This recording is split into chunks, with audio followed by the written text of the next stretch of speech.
వికారాబాద్ జిల్లా దుద్యాల మండలం లగచర్ల ఘటనపై సిపిఎం బృందం ప్రజా సంఘాల ఆధ్వర్యంలో లగచర్ల గ్రామ రైతులు కుటుంబాలకు పరామర్శించడానికి వెళ్లారు. ఈ క్రమంలో సిపిఎం నాయకులను పోలీసులు లగచర్ల గేటు దగ్గర అడ్డుకోవడాన్ని తీవ్రంగా ఖండించారు.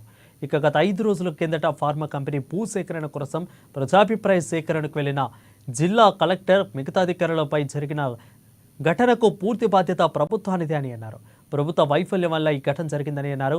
ఓవైపు కలెక్టర్ గారికి దాడి జరగలేదని స్వయంగా సామాజిక మాధ్యమాల్లో ప్రకటించినప్పటికీ కూడా ప్రభుత్వము పోలీసు అధికారులు కలెక్టర్ గారిపై దాడి పేరుతో గిరిజనులను రైతులను భయభ్రాంతులకు గురిచేసి ప్రభుత్వం సహజ న్యాయ సూత్రాలకు వ్యతిరేకంగా లగచర్ల గ్రామంలో ఇంటర్నెట్ కట్ చేసి ప్రజలు జీవించే హక్కు వ్యక్తిగత స్వేచ్ఛను హరించిందని అన్నారు.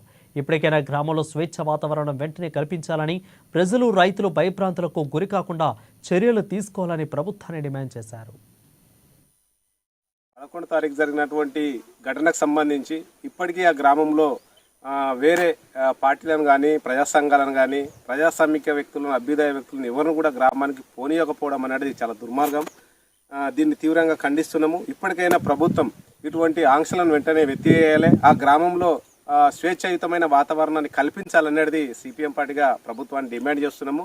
అదే రకంగా ఈరోజు ఏదైతే సామాజిక బాధ్యతతోని కలెక్టర్ గారు గత 11వ తారీఖు నాడు జరిగిన ఘటన పైన ఆయన స్పందించి నా పైన దాడి జరగలేదు, ఇది దాడి అనకూడదని ఆయన ఇప్పటికే ప్రకటించినప్పటికీ కలెక్టర్ మీద దాడి అని పదే పదే కలెక్టర్ గారి యొక్క ఆత్మాభిమానాన్ని కూడా ఈరోజు దెబ్బతీసే విధంగా ప్రభుత్వం వివరిస్తున్నది. ఎందుకంటే గత 11వ తారీఖు జరిగినటువంటి ఘటనకు సంబంధించి ఇప్పటికీ ఆ గ్రామం